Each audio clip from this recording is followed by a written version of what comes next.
ለክቡራን ደንበኞቻችንና ባለድርሻ አካላት በሙሉ ግንቦት 19 ቀን 2017 ዓ.ም የኢትዮጵያ ሚዲያ አገልግሎት ወይም ኢኤምኤስ በተሰኘ የዩቲዩብ ቻናል በተላለፈ መረጃ በኢትዮጵያ ንግድ ባንክ የውስጥ አካውንት ውስጥ ተቀምጦ የነበረ ከ7 ቢሊዮን ብር በላይ መዘረፉን የሚገልጽ የፈጠራ ወሬ ተላልፏል።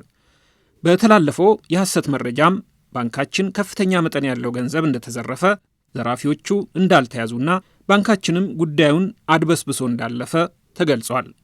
የኢትዮጵያ ንግድ ባንክ ለደንበኞቹ የሚሰጠውን አገልግሎት ለማጠናከር ያላሰለሰ ጥረት እያደረገ ባለበት የባንክ ኢንዱስትሪው መሪነቱን በማጠናከር ዓለም አቀፋዊ ተወዳዳሪ ባንክ ለመሆን አልሞ እየሰራ ባለበት በዚህ ጊዜ ይህ የሐሰት ዘገባ መሰራጨቱም የባንኩን መልካም ስምና ዝና ለመጉዳት ሆን ተብሎ የተሰራ ዘገባ መሆኑን ባንካችን የኢትዮጵያ ንግድ ባንክ ይገነዘባል። ክስተቱ ከኢትዮጵያ ንግድ ባንክ ቁጥጥር ውጪ ሳይሆን በቁጥጥር ስር የዋለ ሙከራ እንደነበረ በመጠቆም ለእናንተ ክቡራን ደንበኞቻችን የተወሰኑ ሐሳቦችን ግልጽ ለማድረግ እንወዳለን። አንደኛ፣ በሚዲያዎቹ ከተዘገበው በተቃራኒ ከባንካችን ምንም የተዘረፈ ገንዘብ የለም።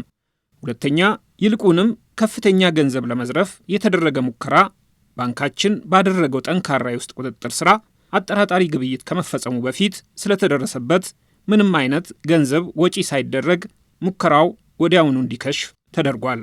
ሶስተኛ፣ ሙከራው በጥቂት ያልተገባ ጥቅም ለማግኘት ባሰቡ ተጠርጣሪዎች ቅንጅት ለመፈጸም የተሞከረ እንጂ የባንካችንን የደህንነት ስርዓት ታልፎ ለመፈጸም የተደረገ ሙከራ አልነበረም። አራተኛ፣ በጥቂት ግለሰቦች የተደረገውን ይህንን ሙከራ ባንካችን በፍጥነት ካከሸፈው በኋላም ጉዳዩን ለሚመለከተው የሕግ አካል አሳውቋል። አምስተኛ፣ ተጠርጣሪዎቹም በሕግ ቁጥጥር ስር የዋሉ ሲሆን የምርመራ ስራውም ተጠናክሮ እየተከናወነ ይገኛል። ስድስተኛ፣ ባንካችን እንደ ማንኛውም የፋይናንስ ተቋም በተለይም እንደ ግዙፍ የፋይናንስ ተቋምነቱ ያልተገባ ጥቅም ለማግኘት አስበው ለሚንቀሳቀሱ አካላት ኢላማ የሚደረግ ቢሆንም እንዲህ አይነቱን ሕገወጥ ተግባር ለመከላከል የሚያስችል የውስጥና የውጭ ጠንካራ ቁጥጥር ስርዓት እንዲሁም የዘመነ የሳይበር መከላከያ አቅም ያዳበረ መሆኑን በዚሁ አጋጣሚ ለመግለጽ እንወዳለን። በመጨረሻም ጉዳዩ በአሁኑ ወቅት በሕግ አካላት ተይዞ ጥብቅ ክትትልና ተጨማሪ ምርመራ እየተደረገበት ሲሆን የወንጀል የምርመራ ሂደቱም ያልተጠናቀቀ መሆኑን እያሳወቅ በቀጣይ የሕግ ሂደቱ ሲጠናቀቅ ዝርዝር መረጃውን የምናሳውቅ መሆኑን ከወዲሁ ለመግለጽ እንወዳለን። የኢትዮጵያ ንግድ ባንክ